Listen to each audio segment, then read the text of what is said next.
and the conservation lab he swore was closed for fumigation.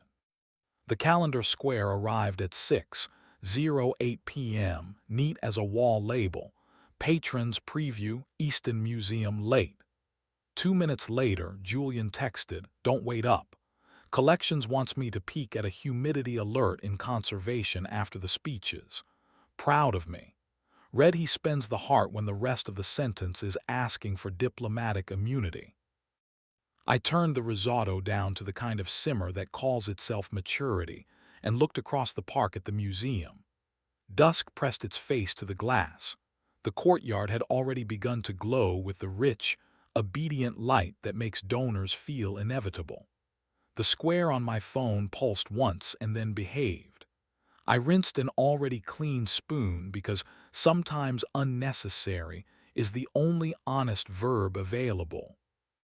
At 6:29, my phone buzzed with a number I didn't recognize and a message that recognized me anyway. If the preview is in the West Atrium, why did he just badge through the freight and take the back corridor to conservation? Dock door off Finch. Reader hates witnesses. Cover it with your palm and lean. I can stall sweep 2 minutes. Signed with a single letter, L, as if the alphabet had leaned on a step stool and promised not to wobble. Lyle runs nights at Easton with the patience of a man who has taught climate to sit. He and Julian trade competence in a dialect of loan agreements and donor moods. He and I have shared 2 cigarettes by the loading bay, where the only art is the choreography of trucks. Once we laughed hard enough, a motion sensor thought it had discovered theater. We have not touched. I remember not touching more clearly than most men remember vows. "Why tell me?" I wrote. "Because your calendar is polite and my badge logs aren't," he sent back. Because he looked up before he swiped. People only look up there when they want oxygen. Because fumigation is keep out the way champagne is hydration. Finch Street wears its dumpsters like contrition. The dock door's little red eye forgave me after I covered it and leaned. The panic bar remembered its job. Inside, the corridor smelled like archival foam and promise. The freight lift arrived with a slow authority, delivered me to a floor where wall clocks speak quietly, and opened onto a hallway painted a color the museum must call compliance. Conservation is 2 rooms and a reputation. In the first, microscopes stand like patient birds around a central island. In the second, the one with the fume hood and the neutral racks and the table that has measured more emergencies than it will admit, Julian stood with his jacket off, and his shirt open one button past credible, tie folded into his pocket like a plausible denial. Opposite him, resting 2 fingers on the stainless edge as if steel owed him an annotation, leaned Damon Kell, developer, board vice chair, a roomer with a penthouse and a permitted smile. Damon's other hand hovered near Julian's wrist without landing, because proximity photographs better than contact when your brand buys restraint and invoices discretion. "Closed for fumigation looks conversational," I said from the doorway. Julian turned. For a beat, truth used his face like glass before it reflects. Then the gala version of him arrived, posture light, a grin he fights and sometimes loses to. "Micah," he said, how did." "Lyle likes nouns," I said. "I like doors." Damon smiled like an endowment that thinks it's a personality. "We were reviewing a microclimate variance," he said. "Patrons enjoy believing the air has ethics." "I prefer ethics that don't need a photographer," I said. Julian took 1 step toward me and gave the second one back to the floor, because floors like to feel useful. "We were listening for a hitch in the fume hood," he said. He wanted to hear the room without violins. "Sound is persuasive," Damon said, lifting both hands like tasteful parentheses. 2 minutes. The sweep is punctual, my driver is philosophical. He drifted toward the solvent cabinet as if labels would rearrange themselves in his honor. As he passed, two fingers tapped Julian's shoulder, punctuation, not possession. The fume hood hummed in the modest key of ulterior motives. Julian watched me the way men watch weather when they hope it has better neighbors. "I was going to text you," he said, lower now, using the register he keeps for mornings and the soft under my jaw. "After. I wanted to know I could leave this room without letting it rename me." "You wanted to be caught," I said. "Not punished, caught." He let out one breath, and the hygrometer pretended to take notes. "Yes. There is a temperature at which grammar resigns." I crossed the polished concrete and put my mouth on his because machines deserve honesty and frames deserve witnesses. He kissed back with the relief of a man who has been paying interest on restraint, compounded nightly under polite lamps. He tasted like Gala bourbon and a hint of clove from the lab soap, a sweetness that belongs to rooms with rules. My thumb found the hinge of his jaw and pressed. He made the small, involuntary sound I keep receipts for. His palm slid under my shirt and settled flat between my shoulder blades like a promise that refuses notarization. We didn't undress. The cameras in conservation are bored but not naive, and the plaster saints on the shelves have seen worse but prefer not to judge. He broke the kiss first because he knows the exact second heat applies for narrative. He touched his forehead to mine. Somewhere a compressor coughed and remembered its contract. "I didn't kiss him," he said. "I wanted to want to. I texted Lyle." "You did," I said. "He prefers oxygen to salvage." From the solvent cabinet, Damon tilted his head with the tidy curiosity of a man who expects solvents to flirt. He didn't approach. The hood maintained a professional hum. "Come home," Julian said. "After I thank the person who keeps humidity honest," I said. Lyle waited in the anteroom with a lanyard looped over two fingers and the kind of stillness that makes machines memorize themselves. He didn't smile. He also didn't make mercy expensive. "Sweep hits conservation in 90, he said.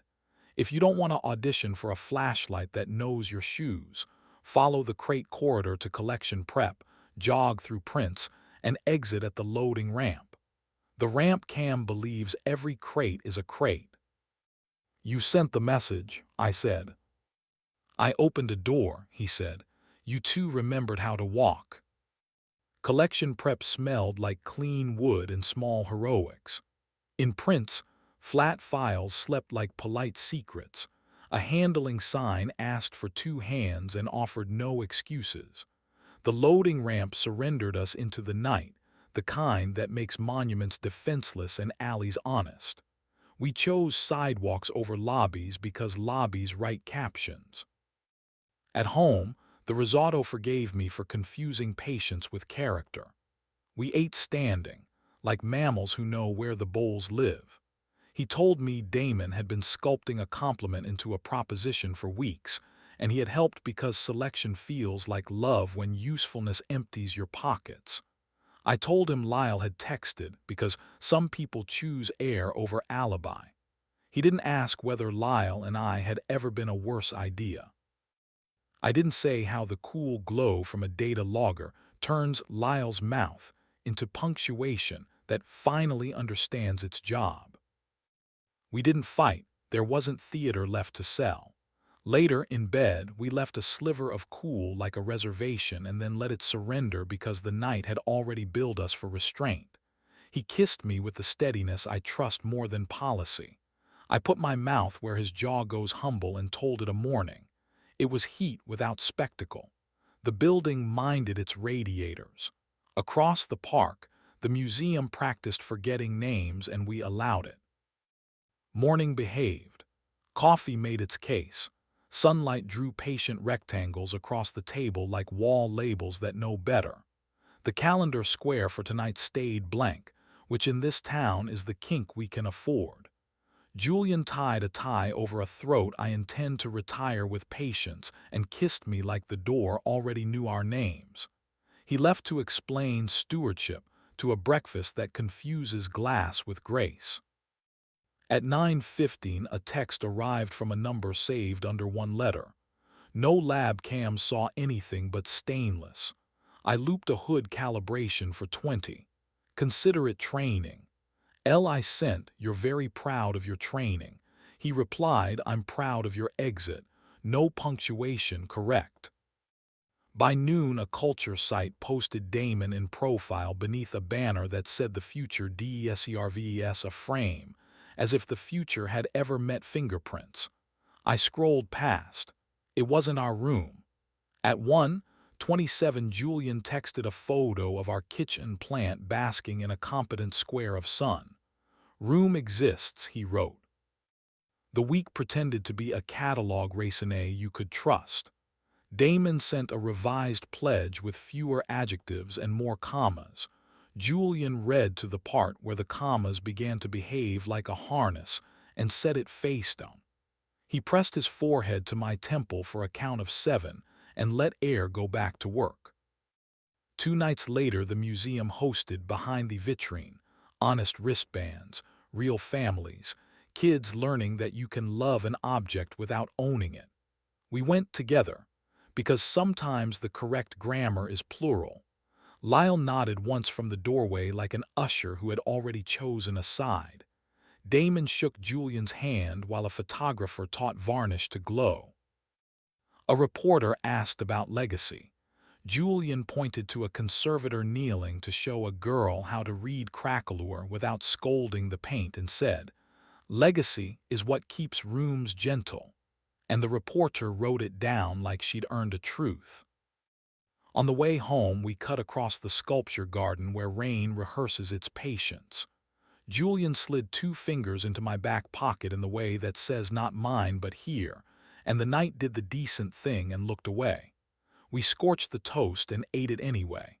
At the bedroom door, he kissed me the way good sentences land, without ornament, unavoidable. I answered like verbs were the last honest currency.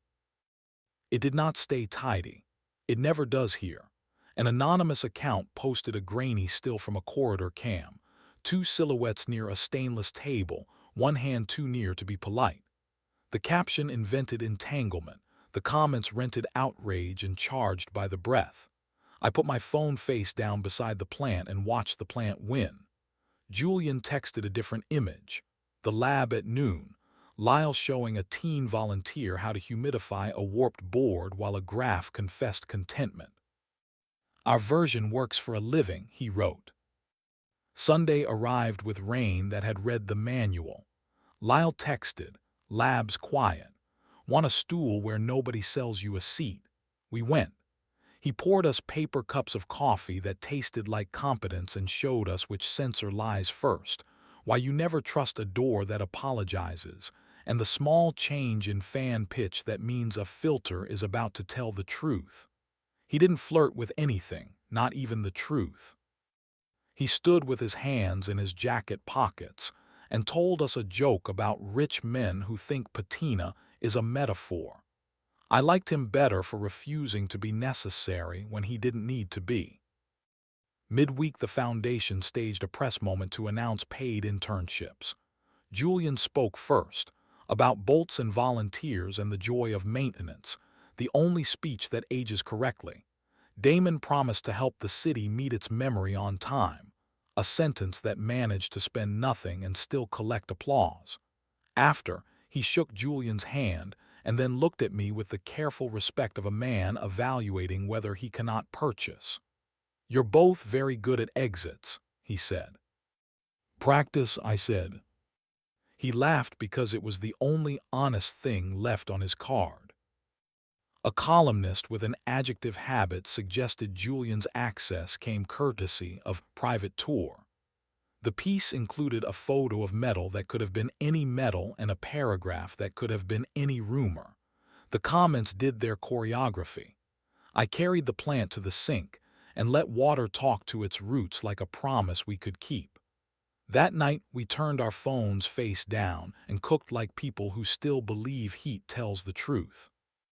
On a wet Thursday, Lyle sent a single word, weather, and we met him by the service court where drains negotiate with art. He showed us which grate floods first, where to stand when lightning auditions near a steel roof, and how to hear the slight hesitation that means a compressor will miss its cue without help. He didn't ask about the photo. We didn't say his name out loud. 3 people wide under a downspout that confessed with dignity, we let the storm remove adjectives we didn't need. Life kept refusing to be purchased.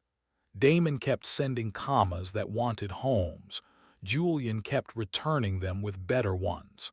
The plant kept inventing a shade of green that turns vanity domestic. We kept our calendar squares blank on purpose because blanks are the only promises rooms respect. Sometimes, near midnight, we walk the perimeter path and look at the museum through its tall windows. From the park, you can't see the fume hoods or the quiet posture of a man who teaches delicate things to be brave. You can only see a courteous glow pretending it was always there. That's as it should be. We circle the block and go home without letting the building perform at us. He takes my wrist like a man reteaching himself the grammar of doors. I think about the conservation lab and the 2 minutes that were enough, about how some rooms try to own you and others teach you to leave correctly. Sometimes I think about Damon paused by the solvent cabinet like a man who wants to buy air and discovering it doesn't invoice. Sometimes I think about Lyle's line, "I opened a door," and how it's the only biography I want for this version of us. Tonight's square is empty. We're leaving it that way. Let the museum keep its speeches and the city its applause. We have the dock door, a plant we refuse to let die, and the quiet grammar of a decision that knows where it belongs. Not in the rumor, not in the photo, but in the mouth that learned to say come home and mean it. If we get caught again, let it be by each other. The rest of the world can rehearse provenance. We'll be in the room that doesn't need it, counting breaths until they sound like a steady hood and a morning we can afford, and calling that enough.